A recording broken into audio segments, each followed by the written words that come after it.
Hoje nós vamos chegar no final do livro de Jonas, o livro do profeta Jonas, esse livro pequeno de 4 capítulos, um profeta menor que tem uma história fascinante e que nós vamos ver aí os últimos 2 versículos. Dá para fazer uma mensagem detalhada sobre 2 versículos de Jonas, com certeza. E o tema da nossa reflexão vai ser só uma boa lição para mudar a visão. É interessante, mas às vezes a gente não para pensar que os objetivos imediatos que a gente tem são diferentes dos objetivos de Deus. Assim como uma criança, assim como um filho pouco experimentado, não entende, às vezes, a maneira do seu pai falar, da sua mãe encaminhar a sua vida. E os problemas que a gente coleciona, que às vezes a gente atribui ao acaso, atribui à ação do mal, tem função didática, pedagógica da parte de Deus, que tem um objetivo maior, de colocar a nossa mente, o nosso coração na direção certa. E lendo Jonas capítulo 4, vamos nos lembrar, vamos situar a história, você certamente vai lembrar dos detalhes, né? O profeta, surpreendentemente, mesmo sendo alguém que prega com a menor disposição possível, vai e traz a mensagem divina que a cidade de Nínive receberá o julgamento de Deus, e ele repete isso numa expectativa de que Deus de fato traga julgamento, mas a cidade se arrepende, há um arrependimento total, geral, e o profeta Jonas fica muito aborrecido e chateado com isso, e portanto ele se coloca lá de fora da cidade, esperando que, quem sabe, Deus ainda vá fazer alguma coisa que venha a mostrar o seu juízo que cai sobre a cidade.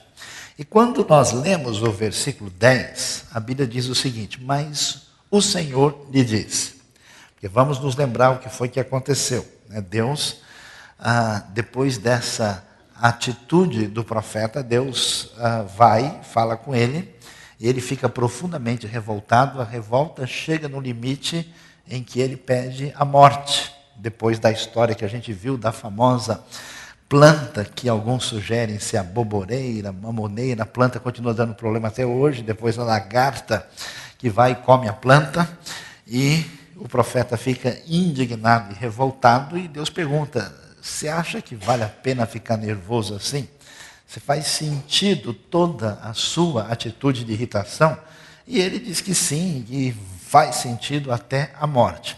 Diante desse cenário altamente tempestuoso e desequilibrado do profeta Jonas, é interessante essa constante no livro, né? Apesar do balanço das águas, apesar do balanço de Jonas, apesar dos balanços internacionais, Deus continua de boa, Deus continua tranquilo, e ele responde nesse tom.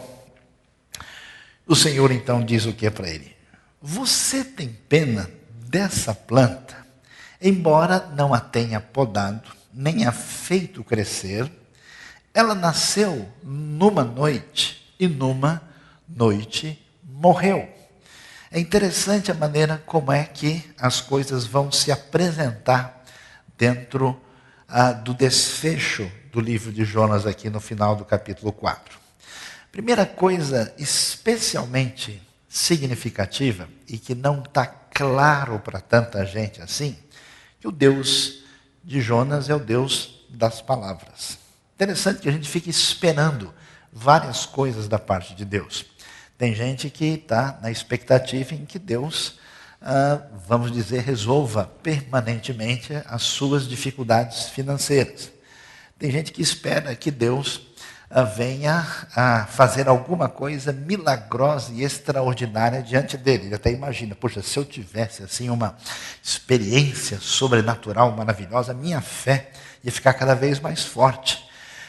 Tem gente que espera que Deus abra os caminhos, né? Aquela famosa oração que a pessoa ora com o olho aberto e o outro fechado, é orando e vigiando, né? Que a pessoa, que Deus mostre, as pessoas que estão querendo se casar, por exemplo, os jovens esperançosos, estão sempre orando e vigiando para ver se Deus, enquanto ele ora de um lado, ele vigia do outro, e o Senhor abre os caminhos para a sua grande bênção.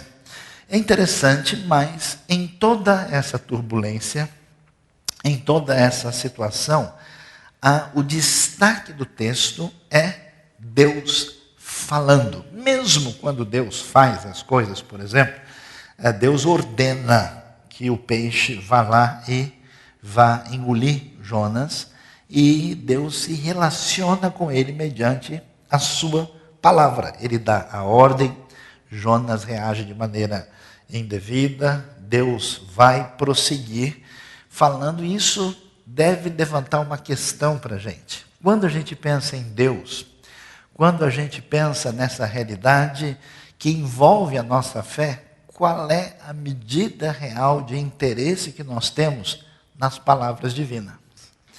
Porque tem gente que está interessado, né, na comunidade de Deus, do povo de Deus, em que medida eu posso ter um apoio, um suporte e uma relação de bem-estar. Tem gente que está interessado nos diversos desdobramentos, né, que a expressão de fé tem na nossa vida. Há pessoas que, por exemplo, gostam de estar num ambiente que tem a ver com a fé, porque isso parece ser benéfico, por exemplo, para a sua família. Ou talvez ele fique pensando, Deus está de olho, se eu falto muito no culto, vai que começa a dar tudo errado na vida.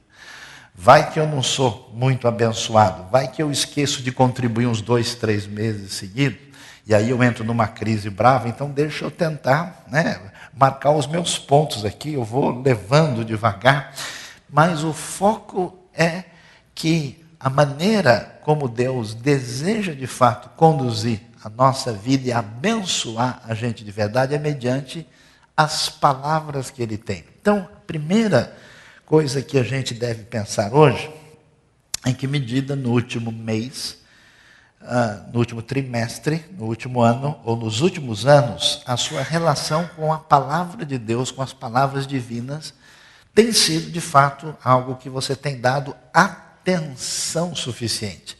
Existe hoje a terceirização da teologia. Eu tenho responsabilidade de ouvir Deus falando, tenho a responsabilidade de interpretar e tenho a responsabilidade de ligar isso com a minha vida. Mas eu vou achar alguém que faça isso por mim. Então, quando eu tiver alguma dúvida, eu já sei quem andou lendo mais a Bíblia. Eu pergunto para aquela pessoa, está lá. É uma espécie de site, uma espécie de ponto de consumo e está tudo resolvido. Eu preciso saber o básico, né? Por exemplo, não escrever Jonas com G, nem Jesus com G também, né? Abacuque com H, coisas do tipo assim que eu não posso confundir, mas fora isso a gente vai levando, e às vezes leva de goleada inclusive, né? E a pessoa não se preocupa. O Deus de Jonas é o Deus que reforça, o Deus da Bíblia é o Deus da revelação das suas palavras. Hoje nós vivemos numa crise no nosso meio religioso com o analfabetismo bíblico, com o desinteresse, o relaxo, o absurdo desconsideração de gente que se diz discípulo de Jesus, frequenta comunidades e às vezes você fala uma coisa tão básica, a pessoa dá até aquela disfarçada, que ela nem sabe que isso está na Bíblia, nunca nem ouviu falar, ela desconversa, então eu estou meio cansado hoje, e pedala para não cair ali numa situação ridícula. Ou então, às vezes, ela confunde alguma coisa que ela andou vendo por aí, coloca na Bíblia, né? Ainda mais agora que tem novelas, o que é Bíblia, o que é novela. Eu vou até tomar água para ver se a coisa melhora. E a pessoa assiste, né? Depois não sabe direito o que está, o que não está. A outra coisa interessante é que, mediante a fragilidade do profeta, mediante a fragilidade dos servos de Deus e de tanta inconstância, tanto comportamento tempestuoso e a atitude mais absurda, a gente esperaria que Deus fosse reagir de um modo, talvez, conforme a nossa própria projeção psicológica. Não sei se você já parou para pensar nisso. Que o Deus que você tem na sua mente pode não ser o Deus que é revelado em muitos textos bíblicos. Porque você tem uma experiência pessoal, uma experiência familiar, uma experiência com autoridade, E inconscientemente você projeta essa experiência e constrói um ídolo, a sua imagem e a sua semelhança. E por não interagir direito com a palavra divina, esse ídolo permanece. Você até chama de Deus, mas o que você pensa sobre ele não tem nada a ver com aquilo que Deus revela sobre si mesmo. Por isso é interessante, é muito especial e espetacular, que diante de toda postura revoltosa, estranha, inconsequente, radical, desesperada do profeta, Deus reage não só com palavras, mas com perguntas. Interessante isso, né? Porque quando o profeta diz, é razoável sim, é razoável até a morte. A pergunta que Deus levanta é, está tudo bem aí hoje? Está nervoso, colega? Algum problema? Ele faz um questionamento. Isso é muito valioso. Por quê? Primeiro, que quem pergunta respeita o outro. A pessoa que não pergunta, que só avassaladoramente joga o seu discurso sobre o outro, ela não está interessada em nenhuma interação. Já viu aquela famosa mãe brava, revoltada, nervosa, dando bronca no moleque?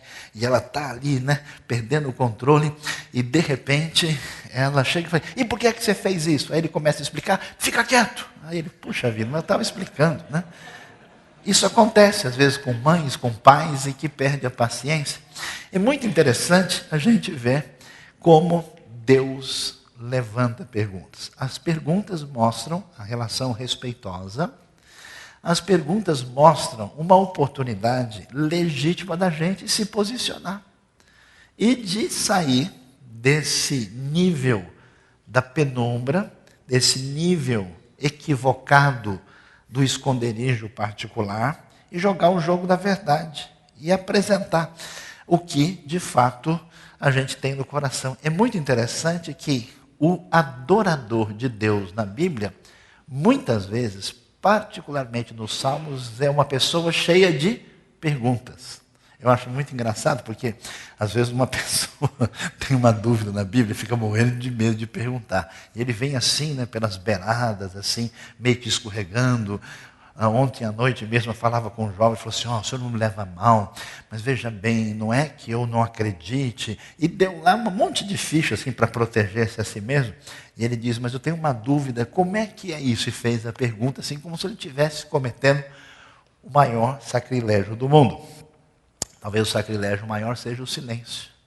Seja exatamente a ilegitimidade na postura de ser. Alguém é de verdade quando pergunta. Pergunto, logo existo. Essa é a teologia de muitos textos da Escritura Sagrada. E, portanto, Deus levanta perguntas para a gente. Essas perguntas nos fazem sair dessa dimensão nebulosa e nos colocam diante de uma necessidade de pensar e refletir e reagir diante das circunstâncias que nós estamos passando. Por isso que um bom professor, por exemplo, não é necessariamente a pessoa que apresenta todo o conteúdo da matéria. Não é necessariamente a pessoa que responde tudo que é perguntado, mas é a pessoa que ajuda as pessoas a fazerem as perguntas certas. Você já parou para pensar nisso? Que pode ser que o seu problema sejam perguntas desatualizadas. Você tem que apertar lá o seu aplicativo atualizando o sistema. Entra em conexão celestial, vê se você tem um 4J, né? Porque Jesus, Jericó, Jerusalém, Jonas, então não pode ser G. É um 4J.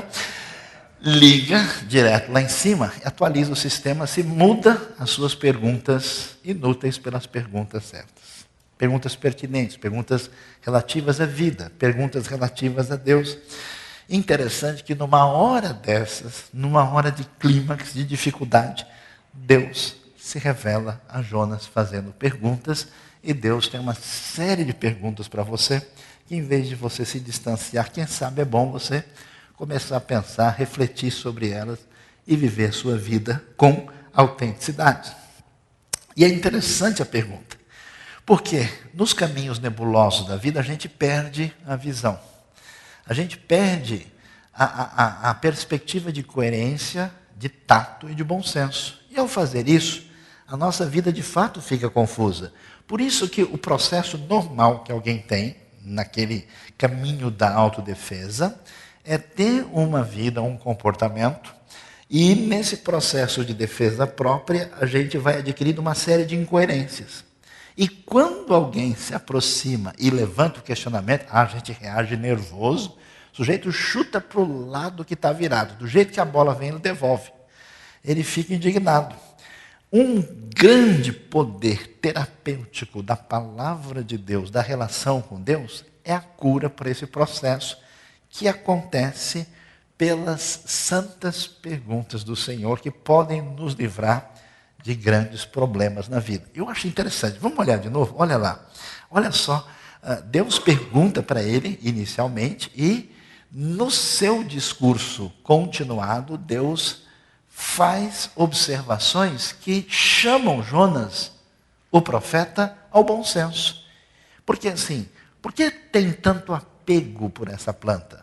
Se é uma planta que a gente ganhou, né, o sujeito foi numa feira especial lá em Hortolândia, ou na Feira do Verde, ganhou aí uma orquídea, né, que veio do interior, lá do Amapá, especial, e ele tem aquela coisa toda, mas não, aqui está uma planta que ele nem viu, né, ele estava dormindo, a planta se desenvolve, ele não tem qualquer relação com ela, nasceu numa noite morreu, algo tão pouco significativo, relevante, importante. Por que essa relação tão complicada?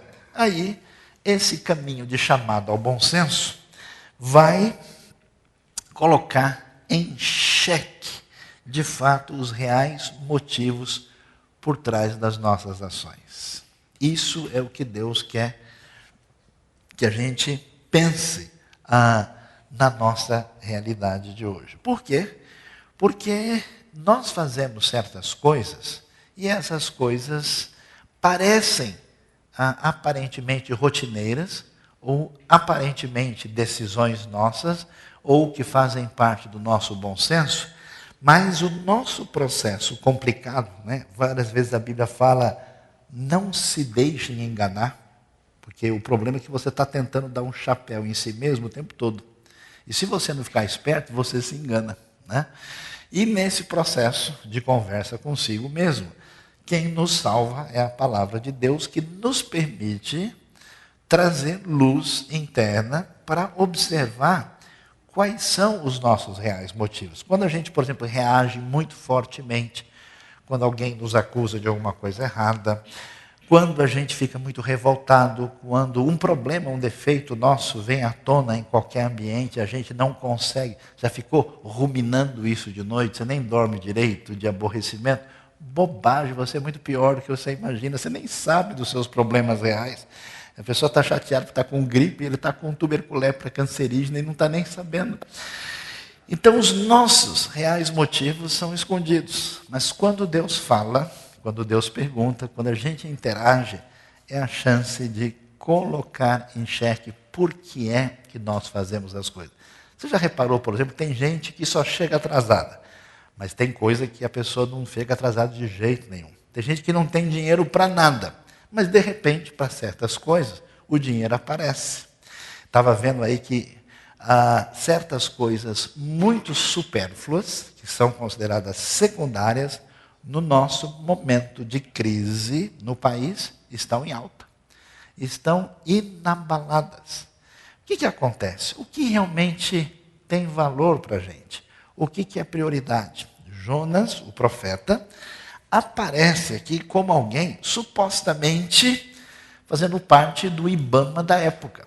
O problema dele é proteção de plantinhas machucadas. Então ele está lá, está arrumando toda uma confusão, está quase denunciando Deus ali no departamento para ver se a coisa se resolve, mas no fundo, o problema não é a planta de jeito nenhum. É a zona de conforto, é o interesse particular, é o foco egocêntrico, a insensibilidade que tomou conta da sua vida. A pergunta que a gente deve levantar é fazer uma avaliação. O que recebe a minha maior atenção na vida, o que de fato mexe com o profundo daquilo que é mais sensível no nosso coração, o que é digno do dispêndio dos meus recursos, o que realmente vale a pena. Onde é que está a nossa real ordem de prioridades e de valores? Interessante que Deus abre o jogo dizendo, olha, está claro, mas Deus é o máximo, né? Ele vai devagarzinho, ele tira a bola sem fazer falta. Ele vai tranquilo. Ele chega lá e faz a pergunta certa, não simplesmente para dar uma ordem fechada, mas para permitir que Jonas seja encaminhado ao bom senso, que é o que Deus quer fazer com você. Não adianta nada você dar uma conduta, uma regra de conduta para alguém seguir. Não adianta nada você simplesmente dizer para o fulano, olha, vá por aqui, senão você está ameaçado. Se a interação não vier de uma convicção que nasce de dentro e significativa, aquilo não terá valor nenhum. E qual que é a questão? É muito interessante. Quase todo mundo na igreja tem muito esse tipo de pergunta. Geralmente, 90% delas são inúteis. Se isso está certo ou está errado? Está certo a gente beber guaraná com as pessoas que estão assim num bar, numa rodada de cerveja, vai que a pessoa olha de longe e pensa que é tudo igual. E o meu guaraná, inclusive, Guaraná Jesus, o Guaraná evangélico, é um Guaraná que está até santificando o ambiente, né? É ou não é? Posso ver isso? Posso usar aquilo? E é interessante, dá a impressão que as pessoas estão fazendo a seguinte pergunta, eu quero viver do meu jeito o máximo possível. O quanto eu posso andar aqui na beirada sem ter nenhum perigo letal? Em que medida eu posso seguir a minha própria vontade? Então as perguntas não são assim, como é que eu faço o máximo para agradar a Deus na minha vida? Como é que eu faço o máximo para agradar a mim mesmo sem ter prejuízo sério? Dá para classificar jogando pelo empate? Dá para ir adiante, né, sem precisar correr o risco da repescagem? Como é que eu faço aí, né? Eu não quero jogar a quinta vaga com o representante da Comebol. Só os iluminados entenderam o argumento aqui agora. O pessoal que acompanha as eliminatórias aí vai interpretar isso depois. E qual que é o foco? O problema não é apenas estar errado.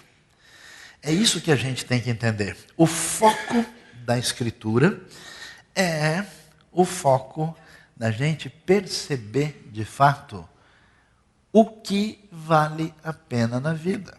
O que, de fato, é importante. Quem faz a mera pergunta do certo e errado é como uma criança espiritual. Não é uma pessoa amadurecida.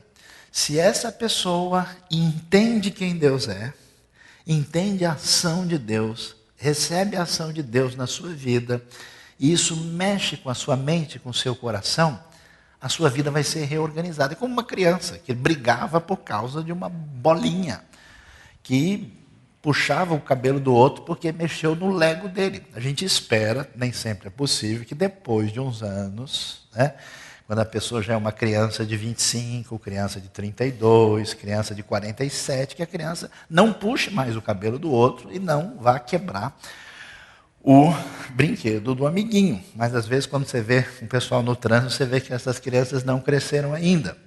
Portanto, o problema não é simplesmente focado dessa maneira. Quando Deus fala com a gente, quando a gente escuta as perguntas de Deus, quando Deus nos dá prioridade para ser um sujeito agente na nossa fé, para ter consciência do nosso procedimento, a questão fundamental é como a gente amadurecidamente coloca as prioridades em primeiro lugar. Você já reparou que você gasta energia, gasta tempo, irritação por um monte de coisa que é bobagem? Deixa de ser chato. Que isso? É impressionante como a produção de um mundo melhor é prejudicada por um monte de atrito inútil, que tem a ver com uma intolerância assim absurda. Eu acho que um dos grandes problemas da fé cristã, que a gente enfrenta hoje na nossa caminhada de missão, é que, às vezes, para resolver uma coisa tão simples, isso passa pelo ego de tanta gente, passa por complicações burocráticas, passa por sentimentos obscuros e equivocados que ninguém consegue chegar a lugar nenhum. Mas quando é por uma bobagem, o consenso está feito. Quando é por uma coisa inútil, ninguém discute. É absolutamente complicado. Eu fico às vezes assustado como que pessoas diferentes, pessoas de lugares distintos, com formação diferente, se unem numa torcida organizada e conseguem matar uma pessoa numa dita partida que iria divertir as pessoas. Como é que essa unidade, esse consenso louco surge com espontaneidade? Como surgem outros movimentos radicais, como nós vemos tristemente o que aconteceu de maneira lamentável. Vamos orar pela França, por Paris e por todo o sofrimento decorrente daquilo que aconteceu no dia de ontem. Então é assustador. E às vezes o povo de Deus, às vezes a gente na missão, às vezes a gente para tentar ajudar uma pessoa, surgem 1.000.000 de dificuldades, complicações. Eu já tive que em situações dessas chegar, deixa o pessoal discutir, vamos resolver o problema, depois quando acabar, aí a gente vê como é que a gente ajusta o desfecho, porque a situação é muito urgente. É como uma pessoa que chega no hospital desesperada, precisando de atendimento, e para na entrada quando alguém diz, não, mas qual é o seu CPF? Preciso que você me responda de cor. Não, mas eu não sei o quê. É uma loucura, é uma falta de compreensão da realidade. Portanto, a visão errada traz prioridades equivocadas. A pergunta é a seguinte, de que lado você está? A planta ou a cidade? Essa é a questão. Ou a sua vida é inútil, a sua vida é concentrada em coisas periféricas, desprezíveis, desnecessárias. Não é que ela é errada. É errado comprar roupa? Depende. O problema não é isso. O problema é que lugar isso tem na sua vida. É errado viajar para se divertir? Não é essa a pergunta. É errado eu ficar festejando com os amigos? O foco não é esse. Em que medida Deus permanece o Senhor da sua vida? Em que medida as coisas estão no seu devido lugar? Em que medida você tem prioridades? Quando eu encontro uma pessoa dentro da comunidade cristã, buscando apenas solução para os seus problemas imediatos, desconectado com aquilo que importa, que é ouvir a palavra divina, as perguntas de Deus e levantar as perguntas para Deus, e pessoas doentes, vítimas dessa síndrome de vítima de periferização da vida. Eu conheci uma pessoa pedindo ajuda, falando, pastor, preciso de ajuda, eu tenho 1000 pares de sapato. E eu não sei mais o que eu faço, porque eu não consigo parar de comprar isso. Há pessoas que passam a vida colecionando latinhas de um monte de coisa. Há gente que gasta sua energia, sua inteligência, sua vida limitada, seu fôlego, fazendo um monte de coisas secundárias. Então, plantinha pode ser legal, mas o que está escondido por trás dela? Qual é de fato a sua referência, a sua prioridade, a sua divindade construída por você mesmo, refletida em você por trás disso? É impressionante como alguém não é capaz de ver o Deus das nações, o Deus da justiça, o Deus da misericórdia, o Deus do tempo e do espaço, mesmo sendo um profeta que tem contato com o Senhor, e mostrar uma insensibilidade diante do poder do Deus que se revela a Israel, na cidade maluca e doida como era Nínive, e essa pessoa está falando, não machuca a minha plantinha. O mundo nosso é doido. Irmãos, vocês estão vivendo as prioridades que nós temos? Vida humana não vale nada. E às vezes uma pessoa é punida por coisas ridículas, uma inversão de valores. Que coisa impressionante. Será que eu sou vítima da plantinha ou Deus já me balançou o suficiente para que eu venha enxergar a grande cidade? Diante disso, Deus prossegue na sua lição, que é a grande chance de mexer com a nossa visão. E aí o Departamento de Estatística, IBGE Celestial, entra em ação, traz informação, faz o download do arquivo, entrega para o nosso querido profeta e diz contudo, Nínive tem mais de 120 mil pessoas que não sabem nem distinguir a mão direita da esquerda, além de muitos rebanhos. Interessante. Uma coisa maravilhosa que existe na Bíblia e que se traduz depois em toda a tradição judaica e na tradição cristã é o elemento sagrado que existe na vida, particularmente na vida humana. Aquela famosa frase que vem do Talmud, né, que entrou no famoso filme A Lista de Schindler, né, quem salva uma vida salva o mundo todo, mostra que a gente não pode viver de abstrações longínquas, mas a ideia é do valor da vida que está diante da gente. Então, uma pessoa é especialmente sagrada. A própria transição que a gente encontra no Novo Testamento, que agora, no que é importante, não é o lugar sagrado, são pessoas sagradas. O ser humano é a imagem e semelhança de Deus e ele é a habitação do Espírito de Deus. Por isso, quando a Bíblia descreve as pessoas, descreve o próprio Deus, ela gosta de falar da face, do rosto. E estava diante da pessoa, no texto original hebraico, alpnei, dá uma ideia de estar diante do rosto de alguém. E é diferente, né? Já viu que a gente briga por e-mail, Facebook, então, é uma bênção para causa da confusão entre as pessoas. A gente briga por telefone, mas quando você chega diante da face da outra pessoa, aí o negócio é diferente, né? É uma coisa muito particular, né? Parece que a própria manifestação do ser, da essência, se dá nesse encontro dos rostos, do encontro da face. É outra coisa. O que acontece? Esses indivíduos são muitos em Nínive. São 120 mil pessoas. 120 mil que estão ali e que são alcançáveis pela graça de Deus e mostraram resultado nisso. E a dimensão, a coisa bonita demais no profeta é como a gente vai assim, né? A gente é um campeonato de mergulho espiritual. A gente vai lá para o alto da plataforma e contempla a história, a cidade grande, o império assírio, o espaço e depois, focaliza a vida do profeta, é o capitão do navio, é o indivíduo que mora em Nínive. Então, assim, Olimpíadas jônicas do profeta, mergulhos do mar, é coisa especial. 120 mil pessoas, olha que coisa, que não sabe distinguir a mão direita da esquerda. Claro que você não deve imaginar que os ninivitas chegavam e... não é isso. Essa linguagem figurada, ela significa gente que não sabe distinguir o certo do errado. Ou seja, pessoal, olha como a gente corre o risco de ser malvado. Igreja é um lugar complicadíssimo, porque a gente corre um risco de ficar pior do que a gente é.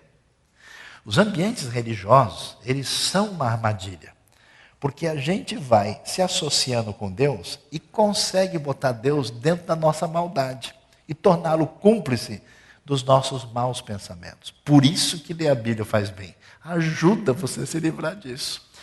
Quando você torna Deus cúmplice da sua maldade, ninguém segura. Por isso que o religioso louco é o pior que tem. Ninguém segura, o senso de humanidade, a sensibilidade, a misericórdia dos outros desaparece. E perde a referência. Então, Deus quer nos convidar a essa situação de bom senso para fugir dessa realidade em que, por exemplo, a gente não percebe que os problemas que uma pessoa tem, que talvez a gente não tenha, ou talvez acha que não tem, está ligado com a diferença de luz que essa pessoa tem em relação a Deus. Eu tenho visto certas igrejas com grandes propostas missionárias e alcançando gente que vem, como a gente diz, no mundão. E está tudo beleza, amém, amém. Quando um sujeito desse no mundão chega dentro da santa comunidade da fé e senta do lado de um crentão, meu amigo, aí o bicho pega. aí a coisa complica. Porque todo aquele nosso centro de autodefesa se manifesta e a gente não tem condição de conviver com esse ninivita, que já devia ter ido para a glória há muito tempo. Deus podia ser mais sábio, salva e já leva, que aí não traz problema para a gente. Porque o cara não precisa recair, vai que ele volta para a droga. Já podia levá-lo para o céu, o batismo podia ser por imersão completa. Viu Jesus? Viu não? Então continua que você vai ver, né? E já leva para a eternidade.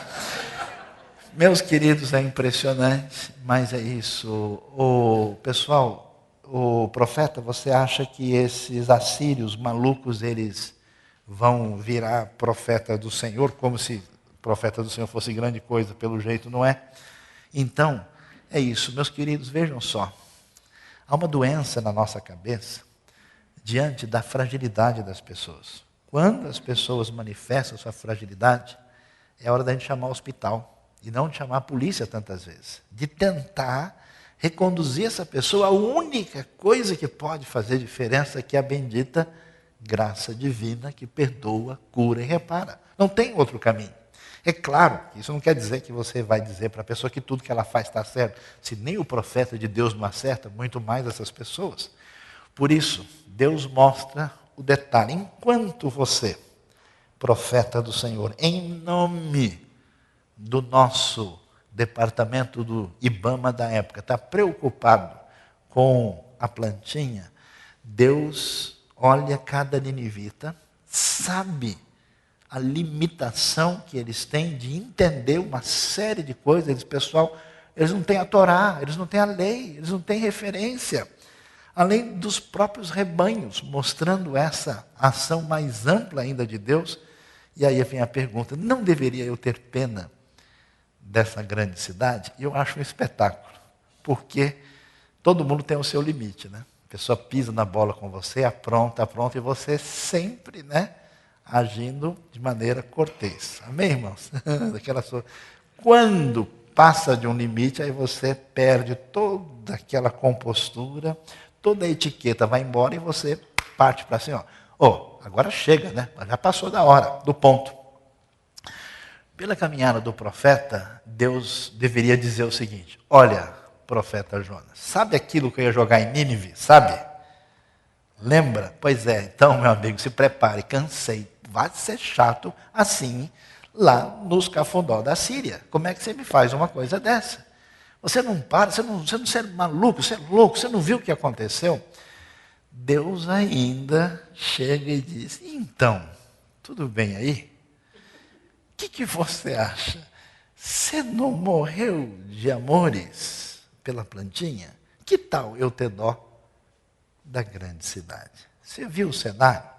Realinhou a visão? Enxergou? Viu isso? Então, eu acho um espetáculo, assim, a sensibilidade de Deus de apenas levantar uma pergunta. Sabe por que isso é bom? É bom porque a razão por que você não virou fumacinha, e porque Nínive não foi destruída e o profeta também não, é porque Deus gosta de fazer pergunta. É que Deus faz pergunta para você.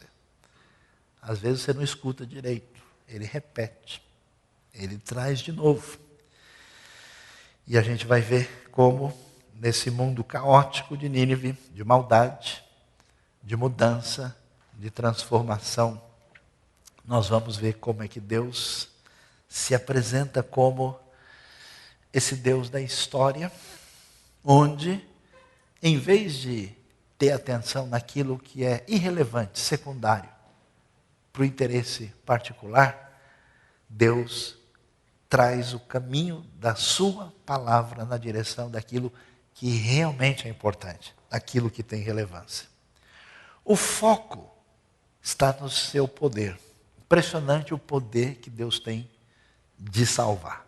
Poder de salvar Nínive, poder de salvar Israel, poder de salvar o seu profeta, o poder, né, aquela frase, né, de Romanos 11, que os dons de Deus são irrevogáveis, que Ele não volta atrás. A sua aliança não é cancelada. O foco está na graça divina. Deus tem poder, prazer em perdoar. Aquela coisa que a ira acompanha até a terceira e quarta geração daqueles que me aborrecem, me provocam, mais a misericórdia vai até a milésima geração. Tem gente na vida que eu tenho visto como a pessoa que aprontar. E eu esperaria que ele virasse picadinho em pouco tempo. Às vezes eu olho e eu imagino, sabe que não tem depósito de graça guardado na vida, atravessando gerações e continuando a abençoar a pessoa, apesar dele ser carne de pescoço do jeito que ele é. É tão impressionante. O foco está na graça e a coisa importante para a gente pensar hoje, o foco está na missão. O que Deus quer fazer? Deus quer mudar a nossa maneira de enxergar para sair da nossa limitação periférica em prioridades inúteis e a gente enxergar o tamanho de Nínive, o tamanho da Síria, o tamanho do grande poder de Deus diante da grande necessidade. Você sabe que a gente está colhendo hoje problemas num ambiente europeu difícil e no ambiente do Oriente Médio difícil, mas nos últimos décadas, séculos, 95% da força missionária da igreja é usada só dentro de ambientes cristãos. A ideia de que pessoas que estão bem de vida não precisam mais da graça do Evangelho. A ideia é que tem gente que é ruim demais e tão difícil que eles não vão mesmo aceitar nada. E o conforto de fazer alguma coisa só na dimensão em que a gente não seja prejudicado. A gente vê certas coisas hoje que parecem terem surgido agora, mas ela tem uma participação na teologia da plantinha. Na teologia de gente que não é capaz de enxergar a cidade. E o que é espetacular é o final do livro de Jonas. Por quê? Porque o texto acabou. Não sei se na sua Bíblia tem mais um versículo. Alguém achou aí Jonas 4,12? Não tem, mas bem que podia ter. Vamos escrever? Vamos acrescentar um versículo? Amém, irmãos? Ou ninguém respondeu, o pessoal está ligado, hein? Olha lá. Quando a gente olha o livro, ele é bem organizadinho. Ele tem uma estrutura, que era uma estrutura que se usava nos tempos bíblicos para a pessoa não se esquecer. Era um jeito hebraico de pensar chamado estrutura quiástica. Quando a primeira parte estava ligada com a última parte e assim, numa espécie de estrutura de X, né? O chamado de Jonas é renovado, fica no centro, e as outras partes, elas estão paralelamente como numa espécie de espelho literário. E quer ver que coisa interessante? Dá uma olhada. Se a gente colocar as coisas mais próximas, nós vamos ver que o chamado de Jonas é renovado, está no meio. Jonas arrependido é salvo em 2,10, Nínive arrependida será salva em 3,5 a 7. E a gente não vai ver todos os detalhes, mas olha lá, o diálogo entre Jonas e os marinheiros, o tema é o temor do Senhor, o diálogo vai aparecer entre o Senhor e Jonas, depois Jonas contra o Senhor, a fuga de Jonas e a tempestade, depois lá embaixo no B, Belinha, né? O Senhor contra Jonas, a compaixão do Senhor, e quando Deus mostra a sua grande compaixão e faz a pergunta, não deveria eu ter compaixão da cidade de Nínive? O que acontece?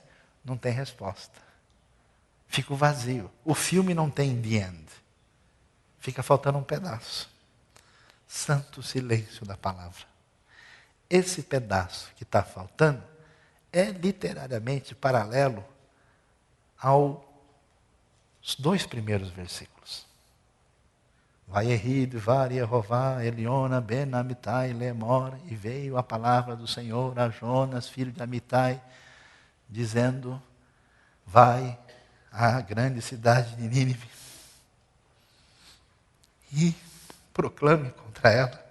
Existe o chamado de Deus. O que era para aparecer no final?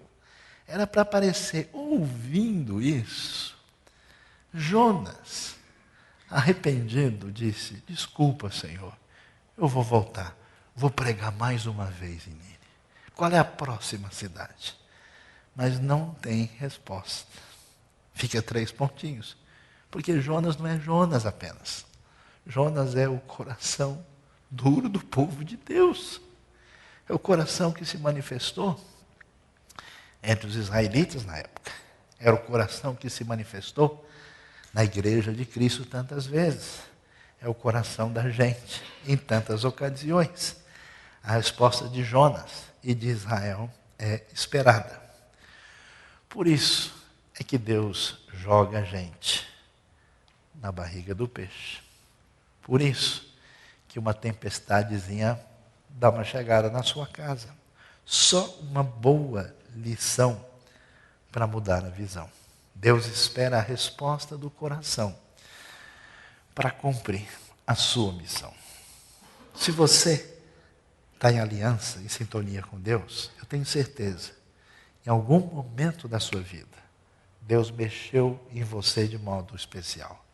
Aquele desejo sincero de servir, aquela coisa do fundo do coração, a gente se atrapalha, a gente foge para Tarsis, a gente vai para o fundo do navio, a gente quer morrer, a gente faz um monte de bobagem.